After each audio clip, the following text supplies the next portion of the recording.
And let's talk about change and disruption and resilience. And let's start here. Not all change is strategic. Even though when we think about change management, we usually think about strategic change initiatives.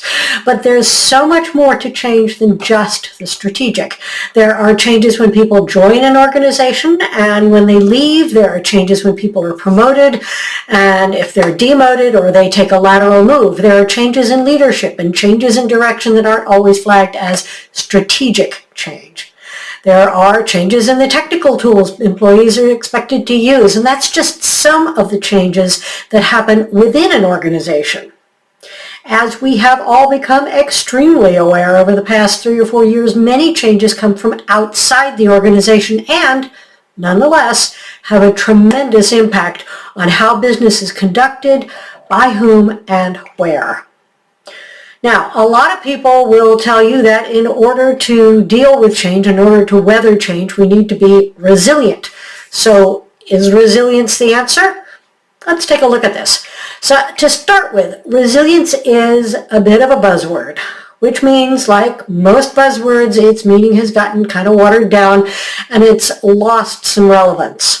And it's often used to blame someone, as in, you need to be more resilient. Sometimes it's applied to teams, also as a blaming thing. My team should be more resilient.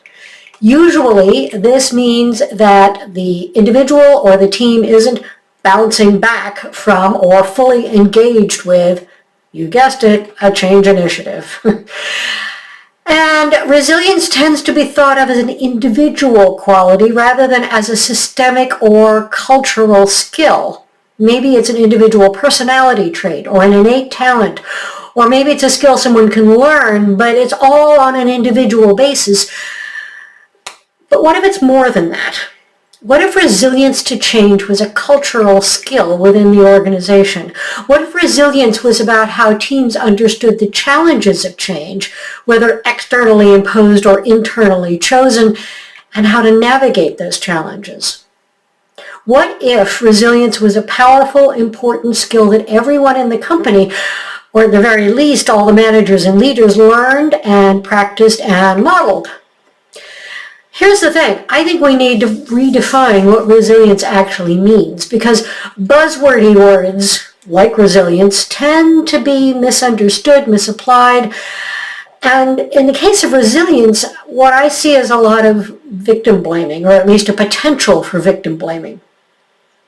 We need to create shared meaning around a deeper understanding of what resilience is and how it can be a meaningful part of helping teams and entire organizations navigate the changes that keep coming at us, both the unexpected ones and the strategically designed ones. The rate of change is not slowing down. It continues to speed up. I saw a recent research study that said that just in the last year, the rate of change increased by 33%. Change leadership and change resilience. Change leadership is a crucial skill. It goes way beyond understanding project plans and timelines and resource management. It's about the people side of change and how we as individuals and teams and entire companies can respond to the waves of change coming at us from all directions. One of my personal heroes, Rear Admiral Grace Hopper, said, "You don't manage people, you manage things. You lead people." Yeah, you don't manage people through a change initiative. You manage the tactical aspects of change, but you lead the people through the change. So I want to know, how do you define resilience? And how about your team and your leadership? How do they define resilience? Is it a word that's bounced around in your organization without any real meaning attached to it, any substance? In other words, is it a buzzword, or do you take it seriously as a cultural attribute? I'd love to know, and I'd really love to hear your stories about how the word and the skill is used or misused, how you might have used it, how you might have learned it.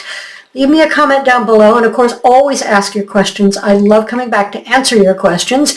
And if you liked this video, you know what to do, right? If you haven't already subscribed, please do. And in the meantime, go forth.